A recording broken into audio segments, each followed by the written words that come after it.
He had spent so many nights staring up at concrete ceilings and shelters that the idea of a roof belonging to him felt like something from another life. A rumor someone else had lived through, not him, not the man who now carried his whole existence in one frayed backpack and walked with a dog that had chosen him on a winter morning behind a grocery store dumpster.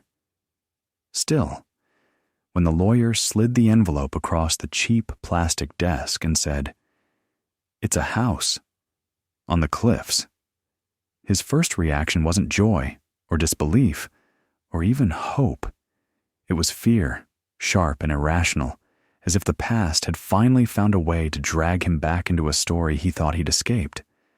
The key inside that envelope was small and cold, worn smooth by time, tied to a faded tag with his grandfather's name scribbled in ink that had bled at the edges.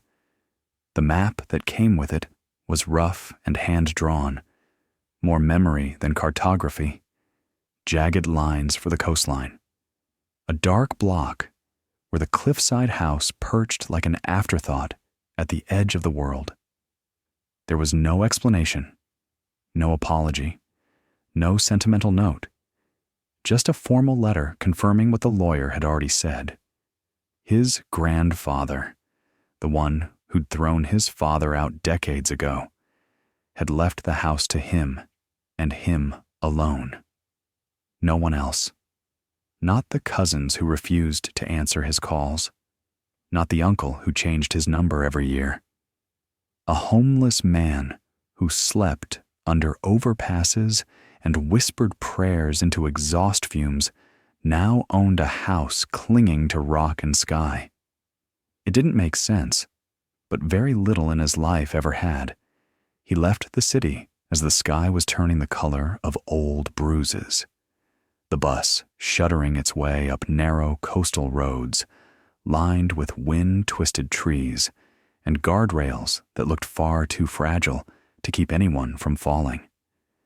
His dog, a scruffy mix of brown and black with one that never stood quite right, lay curled at his feet, head resting on his boot, eyes tracking every sudden sway of the bus with quiet trust. He ran his fingers absently behind the dog's ear, feeling the soft patch there. "Almost there, buddy?" he murmured, more to steady himself than the animal. The other passengers barely glanced at him. A man in worn jeans, a faded jacket, boots scuffed white at the toes. Invisible, as always. Outside the window, the world unfolded in long, sweeping views of cliffs dropping into restless gray-blue water, waves clawing at the rocks as if trying to pull the land down piece by piece. The wind lifted spray so high it hung like mist along the road. Somewhere out there, tucked into the stone like a stubborn thought, was a house that held the last name he hadn't fully let go of, even when everything else fell away. The bus dropped him off at a lonely turnoff where the road bent away from the ocean and wound inland. The driver nodded toward a narrow dirt track leading closer to the cliffs. "That's yours," he said, like he knew, like the town had already whispered about the returning ghost with his backpack and his dog and his inheritance that didn't fit his clothes. Then the bus rumbled away, leaving him alone with the wind and the sound of waves crashing far below. He adjusted his backpack, checked the map again, and started walking. Boots crunching gravel, the dog trotting a step ahead, tail held low but wagging just enough to say, "We're together. We'll figure it out." The path cut between gnarled shrubs and low, clinging grass, the air smelling of salt and damp earth. The cliff edge kept appearing and disappearing to his left, glimpses of dizzying height and churning water far below. Every gust of wind felt like a hand pushing at his back. The sky was a washed-out gray, thick with the promise of rain that hadn't yet decided whether to fall. As he walked, his thoughts drifted back, despite his efforts to stay rooted in the present. He remembered his grandfather's voice, not warm, not cruel, just hard, like the man had been carved more from discipline than affection. He remembered visiting this coast once as a child, long before everything shattered, when his father still pretended they were welcome. The memory was fragmented. A door closing, waves roaring, muffled shouting in the kitchen while he sat on the porch steps, tracing shapes in the dirt with a stick. The house had loomed behind him even then, its stone foundation sinking into the cliff like it was trying to hold on for dear life. He never thought he'd see it again. He never wanted to. Yet here he was, following a map drawn by hands he couldn't picture clearly anymore, hoping the house would be empty of ghosts and filled instead with something he could use. Shelter. Heat. A door that locked on purpose, not because it jammed. "You ever been to the ocean before, buddy?" he asked, mostly to break the tightness in his chest. The dog glanced back, tongue lolling out one side of his mouth, as if to say the ocean was just a bigger puddle and he'd deal with it when he had to. The path curved sharply, then rose, and suddenly the house was there, half hidden behind a stand of wind-stunted trees, its outline sharp against the sky. It was smaller than his memory, but more fragile too. Weathered boards peeled along the sides. The roof sagged slightly, patched in places, with mismatched shingles. The stone foundation, though, still looked solid, stubbornly fused with the cliff. Two narrow windows faced the ocean like tired eyes, and between them, a door with cracked paint and a rusted handle waited in silence. For a moment, he just stood there, heart beating too fast, ears filled with the roar of waves and the rush of wind. The house looked like it was waiting for someone, but whether that someone was him or some version of his grandfather lingering in the creaking boards, he didn't know. Buddy padded ahead, sniffing the ground near the porch, then looked back with an expression that could only be read as expectation. "Yeah," the man said softly. "I get it. No turning back now." He stepped onto the porch, the boards groaning under his weight. His fingers found the key in his pocket, cold metal pressing into his palm like a question. He slid it into the lock, half expecting it not to fit, half expecting the whole thing to crumble at his touch. Instead, there was a soft, clean click, as easy as if the lock had been oiled yesterday. That, more than anything else, made his breath catch. Someone had cared for this place. Not long ago. Not like a ruin, but like a home. He turned the handle and pushed the door open. The smell hit him first. Not the damp rot he expected, but something gentler. Old wood, faint dust, a trace of salt, and underneath it all, the lingering echo of coffee and soap, like someone had been living here not so long ago. The front room was modest, almost bare. A small table by the window, two mismatched chairs, a narrow couch with a blanket folded neatly over the back. Shelves lined one wall, filled with books leaning against each other in tired camaraderie. A few hooks by the door still held an old coat and a weathered hat, hanging as though waiting for someone to come back from a walk.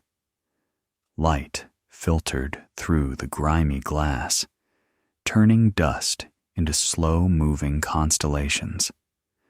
Buddy trotted in cautiously, sniffed every corner, then hopped quietly onto the floor near the couch, as if claiming the space by instinct. The man stepped inside fully and closed the door behind him. The click of the latch sounded final, but not in a bad way. For the first time in months, maybe years, he was inside a space that was his, not rented for a night, not borrowed, not conditional. His. He stood in the middle of the room for a long time, letting the idea settle. A memory surfaced, uninvited. His father, drunk and angry, spitting words about this house like they were curses. Let him keep his precious Cliffside mausoleum, he'd said once, bottle gesturing wildly. Let him haunt it alone. Stone and sea and silence. That's all he ever loved. And yet, here the man was, standing in the center of that stone and sea and silence, inheriting what his father had rejected. The irony tasted bitter, but under the bitterness was something else. Relief, maybe. A chance to do something different. He set his backpack on the floor and walked slowly through the small house, touching surfaces as if confirming they were real.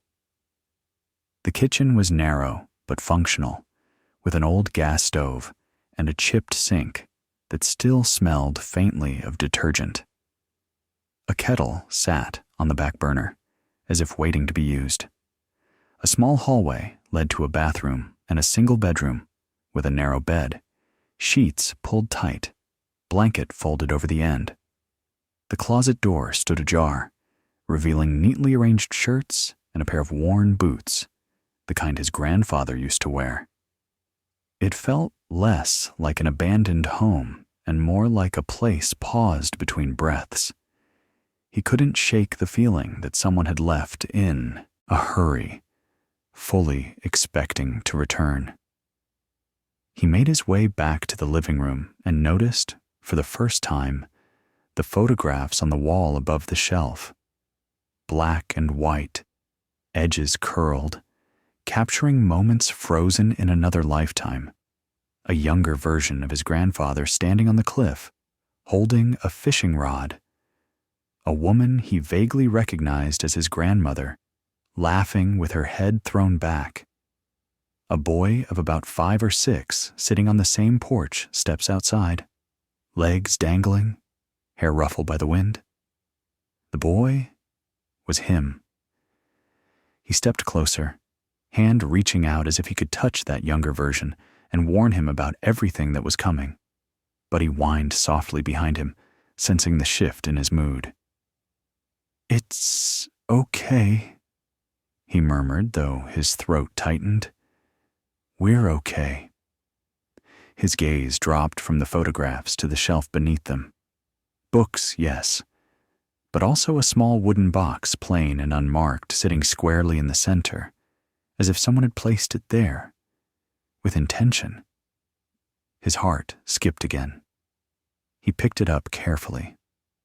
It wasn't heavy, but it felt significant in that way objects sometimes do when they hold more than their weight. The lid wasn't locked. He lifted it. Inside lay a stack of folded papers, a small brass compass, and a photograph tucked on top.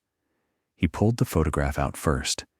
It showed his grandfather standing in front of the cliffs at sunset, the sky streaked with orange and violet, the silhouette of the house just visible on the edge.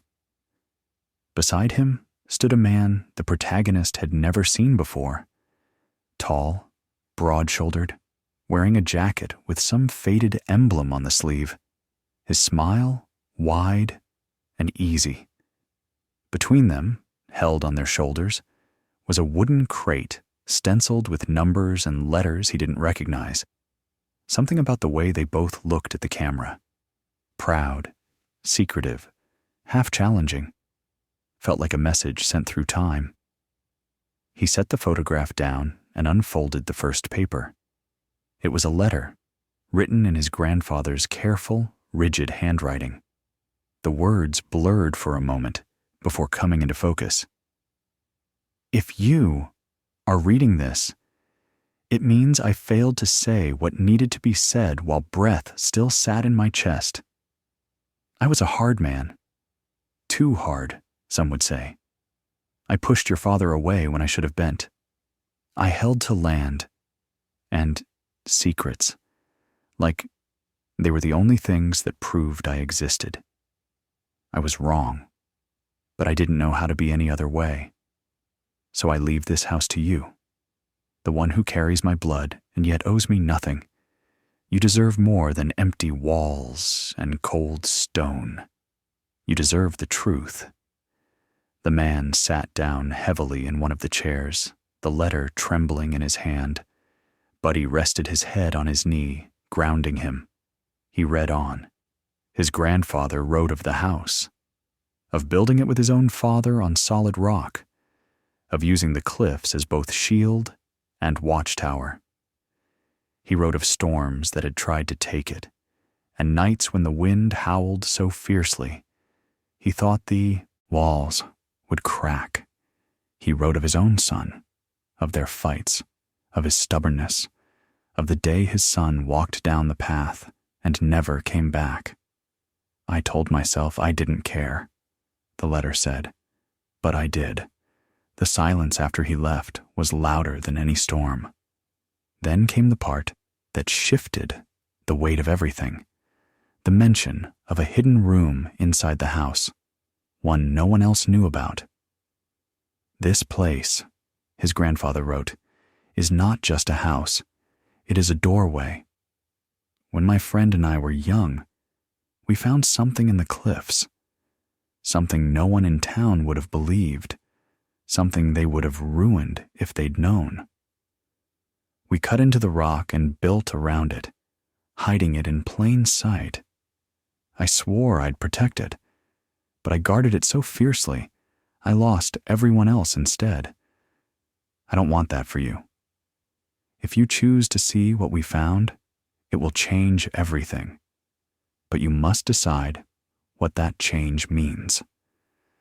The letter instructed him to look beneath the floorboards under the shelf, to find a latch disguised as a knot in the wood. His heart pounded in his ears. He set the letter aside, hands sweating now, and knelt by the shelf, fingers seeking the pattern of grain and knots. It took a moment, but then he felt it, a raised knot that moved slightly when pressed. He swallowed, pressed harder, and heard a soft click. A narrow section of the floor lifted, revealing a hidden handle. He pulled it up. The concealed door hinged open with a low groan, exhaling a breath of cool, stale air that smelled of stone and iron.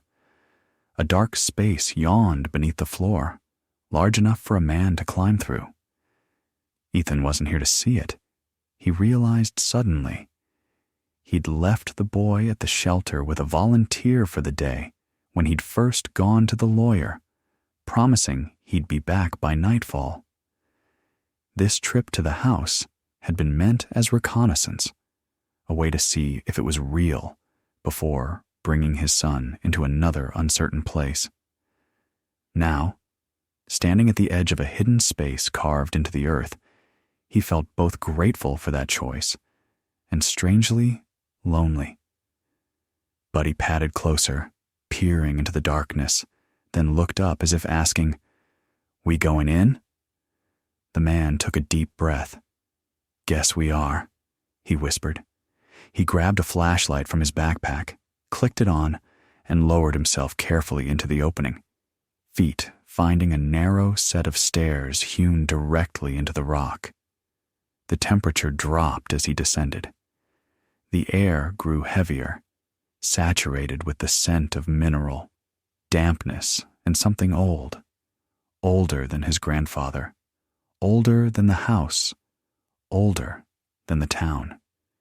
He moved slowly, one hand on the wall, the other holding the flashlight. Buddy followed close behind, nails clicking lightly on stone. At the bottom of the stairs, the space opened into a low, wide chamber. The beam of light swept across rough walls, then caught on something that didn't belong to stone at all. Smooth metal, polished, geometric lines embedded into the cliff face. He stepped closer, heart racing. There, half fused with the rock, was a structure unlike anything he'd seen outside of photographs in dusty magazines. Angled supports, riveted plates, markings stamped into the metal in a language he didn't recognize. It looked like part of something larger that had been swallowed by the earth. Only a segment left, exposed behind the house, as if the cliff had gently peeled back, just enough to reveal its secret. On a nearby workbench lay old tools, notebooks filled with sketches and numbers, rusted lanterns, and photographs showing his grandfather and the man from the earlier picture standing beside this very structure at different stages of excavation. In each one, they looked both excited and terrified. The last photo showed them sealing the entrance, boards nailed across stone before the house's foundation was finished. His grandfather's letter had said this place was a doorway. Now, seeing the strange fusion of metal and rock, the way the earth seemed to cradle it like something it wasn't entirely sure it wanted to give back, the man understood that doorway meant more than a physical threshold. It was a threshold between our lives, between our stories, between our choices. His old world, of shelters and overpasses, of being invisible and disposable, stood on one side. Whatever this was, this mystery, this inheritance, this potential, stood on the other. Buddy nudged his hand, bringing him back from the edge of spinning thoughts. He knelt down, burying his face briefly in the dog's fur, the warmth and familiar scent anchoring him. "We're not just passing through anymore, are we?" he whispered. "We're standing in the middle of something bigger." The dog huffed softly, as if in agreement. The man stood and approached the metal again. One panel, separate from the rest, bore a circular indentation the size of his palm. It looked almost like it was waiting for something to be placed there. He thought of the compass in the box upstairs, of the way his grandfather's words had talked about guarding and letting go. Whatever this structure was, it wasn't just history. It was a decision, embedded in steel and stone. He reached instinctively for the compass in his pocket, feeling its weight, its cold curve. He didn't know yet what would happen when he placed it into that waiting space, or what lay beyond this unusual door. But he knew one thing with sudden, startling clarity. For the first time in his life, he had something that wasn't just taken from him or given out of pity. He had a choice, an inheritance of mystery and responsibility, and a boy waiting in town who deserved more than stories of what could have been. This house, this hidden room, this secret embedded in the cliff, it could ruin him or rebuild him. The difference would depend on the kind of man he decided to be from this moment on. He took a breath that felt like the first honest inhale after being underwater too long, lifted the compass, and pressed his palm against the cold metal, ready at last to see what his grandfather had guarded all those years, and what, exactly, had the power to change everything. He stood in the dim glow of the underground chamber, the cold compass pressed against the metal indentation, as if he were holding his breath between two worlds. And for a moment, nothing happened at all. The silence sat heavy and still, broken only by the soft, steady sound of Buddy's breathing, and the distant, muted thrum of waves hammering the cliffs outside. But then a faint vibration began to hum beneath his palm. subtle enough that he almost doubted it, until the metal panel warmed under his skin, like something waking up after decades of sleep, and a thin circular line around the indentation flickered with a pale blue light that had no business glowing in a hidden room beneath an old cliffside house. He stumbled back, instinctively shielding Buddy with his body, though the dog merely cocked his head as the metal panel split cleanly down the center with a hiss of escaping air, revealing a narrow vertical seam that widened slowly, deliberately, like a mechanical exhale.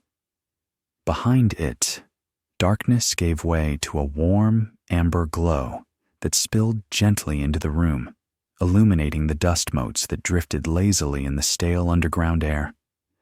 He approached carefully, flashlight trembling in his hand, Buddy's paws clicking anxiously beside him as they stepped through the narrow opening into a chamber, unlike anything he had expected. Not a vault, not a bunker, not a scientific laboratory like those documentaries he'd watched on donated television screens in overcrowded shelters, but something far stranger and far more human. The room was small, carved smoothly into the stone, but the walls were lined with shelves holding carefully organized journals, sketches, maps, small mechanical prototypes, and dozens of labeled metal cases. At the center stood a work table, its surface covered with tools, lenses, and a half-disassembled object resembling a gyroscope fused with delicate glass channels. But what struck him most was the presence of living warmth. A lantern still containing fuel, a blanket draped over a wooden chair, and a mug stained with the faint residue of old tea. Someone, his grandfather, or perhaps someone else, had spent real time here, not in the distant past, but in the kind of recent years where the world had already forgotten that this man, now buried and gone, had been more than whatever stories the town whispered about him. The journals drew his attention first. He reached for the nearest one, its leather cover worn soft, the spine cracked from frequent use. Inside, the handwriting flowed faster and looser than the rigid script he'd seen in the letter upstairs, as though down here, away from the expectations of family and the judgment of townsfolk, his grandfather had written with a different version of himself. He read the first lines aloud under his breath. "If anyone ever finds this place, it means I have either failed to return or succeeded further than I ever dreamed. What lies in the cliffs is not ours, but we have been chosen as its caretakers. The device is part of a greater whole, and though it has slept for decades, I fear the day it wakes by its own will." He frowned, turning the page, scanning diagrams of the metallic structure embedded in the cliff, labeled parts, cross-sections, formulas he barely recognized, symbols that resembled old maritime codes mixed with mathematical sequences. "This isn't real," he muttered, though even as he said it, he knew that everything in front of him was real enough to touch, to breathe, to fear. But he whined softly, nudging his leg, pulling him back from the overwhelming rush of information. "Yeah," he whispered, rubbing the dog's head. "This is a lot." He closed the journal and set it down, forcing himself not to drown in the rising tide of bewilderment. Instead, he looked around the room with slower, steadier intention, as if trying to understand not just what the room was, but what it meant to the man who had built it. His grandfather had been stern, harsh, often cold. His father had said that much repeatedly. But the room spoke of someone passionate, curious, maybe even frightened. someone who had carried a secret so heavy it had twisted him into the man he became. The next case he opened contained old photographs, some black and white, some faded color, all featuring the same two men, his grandfather and the tall stranger from the earlier picture, standing beside the metallic structure at different stages of exposure. In the earliest photos, the metal was barely visible, hidden beneath layers of rock. In later ones, more of the structure appeared, with the two men pointing toward areas now carved open with tools. The final photo in the stack made his breath catch. The two men stood in front of an opening in the metal, an open hatch, with a faint glow emanating from within. His grandfather looked younger than in any memory he had, his expression determined but strained. The stranger, however, wore a look that bordered on haunted. Something in that glow must have unnerved them both deeply. He set the photograph aside, chest tightening with a sense of dread he couldn't yet name. He opened another case. Inside lay documents sealed in plastic. He pulled one free and squinted at the yellowed paper. U.S. Geological Survey. Unclassified Field Notes, 1954. His grandfather's signature sat at the bottom. Geological Survey, he murmured. Right. The next document was more alarming. An official-looking government letter addressed to both men, politely informing them that their funding for sun-independent coastal study operations had been suspended due to unresolved reporting irregularities. And beneath that letter lay a draft response never sent, written in his grandfather's furious hand, explaining they had found something extraordinary, something impossible, something beyond the understanding of the department. They cut us off, the letter said, so we go on alone. He stared at the words, understanding dawning in slow, heavy waves. His grandfather had not been a hermit by choice. He had been pushed out, discredited, silenced, and instead of giving up, he had dug deeper, literally and figuratively, until this secret became his entire world. Suddenly, the anger that had filled his childhood memories, his father railing against the old man's obsession, the fights, the slammed doors, took on a different shape. Obsession had destroyed the family, but maybe it had also been something else. Desperation, fear, responsibility. He swallowed hard, feeling the fragile thread between past and present tightening around him. A soft metallic click behind him made him turn sharply. The metal seam in the wall, the doorway that had opened, was beginning to close. Panic jolted through him. He lunged toward it, slamming his shoulder against the narrowing gap, Buddy barking frantically at his heels. The seam hissed, slowed, then halted halfway, the mechanism groaning as though confused. The compass in his pocket pulsed. He felt it vibrate faintly against his leg. He pulled it out instinctively, and the seam froze entirely. Okay, he breathed, heart pounding. So it recognizes this thing. Buddy rested his front paws against his knee, trembling. He stroked the dog's head.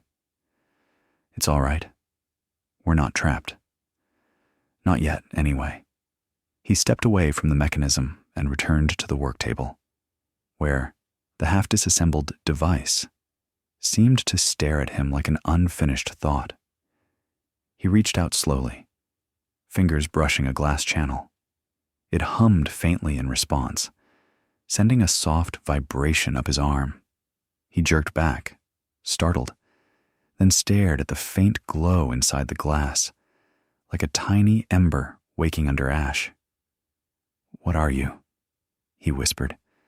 He didn't know exactly why he felt compelled to pick up the journals again, but he did.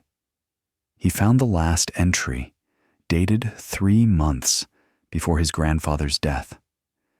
"It is waking," the entry read. "The storms grow stronger. The earth vibrates at night. I fear the device responds to something beyond our coast. I do not have the strength to manage this alone. If my grandson ever comes, may he forgive me and choose differently than I did." The next line struck him like a physical blow. The responsibility is his now. He stared at the words, chest tightening, vision blurring. "No," he whispered. "I didn't ask for this." Buddy leaned against him, warm and solid. He closed the journal, trying to steady his breathing. The truth was undeniable now. Whatever this structure was, whatever this device was meant to do, his grandfather had guarded it with everything he had. If it were dangerous, he would have sealed it completely. If it were harmless, he would have told someone. But he had done neither. And now, the responsibility, whatever it meant, had fallen into the hands of a homeless man who could barely feed himself and a dog that trusted him unconditionally. "I can't do this," he whispered. I'm nobody." But the compass pulsed again, the soft glow reflecting off the metal walls, and he felt something inside him shift. Maybe he wasn't nobody. Maybe this moment, this inheritance, this impossible secret was the doorway his grandfather had spoken of. A doorway not into danger, but into a purpose he'd never been given the chance to find. And then a new sound filled the chamber. A low, distant rumble, different from the crash of waves, deeper, almost resonant. The stone beneath his feet trembled. Buddy barked sharply, ears pinned back. He grabbed the flashlight and swept it toward the metal structure. A faint pattern, a grid of symbols, began glowing across its surface, shifting and pulsing in rhythm with the vibration in the floor. The glow intensified, spreading like veins of light across the embedded metal, and a soft mechanical hum filled the air. "No, no, no, stop," he whispered, backing away. But the device responded not to his fear, but to the compass in his hand. The glow around the compass grew brighter, and the symbols on the metal shimmered in response, aligning, synchronizing. His grandfather's notes echoed in his mind. If it wakes, it will respond to the one who carries the compass. Everything clicked into place. The compass was a key, literally, figuratively, dangerously. "Buddy," he whispered, kneeling beside the trembling dog. "We've got to go. Now." He shoved the journals into his backpack, grabbed the compass, and sprinted toward the half-open seam. The moment he stepped through, the mechanism jolted violently, closing faster than before. But he leapt through just in time, the seam slamming shut behind them with a final metallic clang that reverberated through the house above. The floor shook again. Dust drifted from the ceiling. The house groaned as though the cliff itself were shifting. He bolted up the narrow staircase, Buddy racing beside him, claws scraping stone. They burst into the living room, the hatch still open in the floor. He slammed it shut and dragged the small table over. Though he knew it wouldn't hold anything truly determined to come out. The lights flickered. The windows rattled. The wind outside rose into a howl that didn't sound entirely natural. Buddy pressed against his leg, trembling. He rested a hand on the dog's head, whispering, "It's all right. We'll get through this. We have to." The floor steadied slowly. The wind died down. The house exhaled a long, weary groan. Silence returned, but nothing felt the same. He sank onto the couch, chest heaving, sweat cooling on his skin. Buddy climbed into his lap without hesitation, pressing his warm weight against him. He stroked the dog's fur absently, staring at the boarded-up windows, the flickering shadows, the fading daylight outside. He thought of his son, waiting for him at the shelter, waiting for a father who now carried a secret he didn't know how to explain. He thought of his grandfather, alone in this house, with a burden too heavy for one person. He thought of the device, glowing, waking, humming like the heartbeat of something ancient. And he knew with absolute certainty that he could not walk away. He couldn't pretend the room didn't exist, couldn't ignore the growing rumble beneath the cliffs, couldn't abandon whatever his grandfather had tried and failed to protect. His life had been shaped by running, from shelters to alleys, from mistakes to disappointments, from hope to nothingness. But now, for the first time, he stood at the center of something that asked him to stay, to choose, to matter. He looked down at Buddy, whose trusting eyes reflected nothing but faith in his decisions.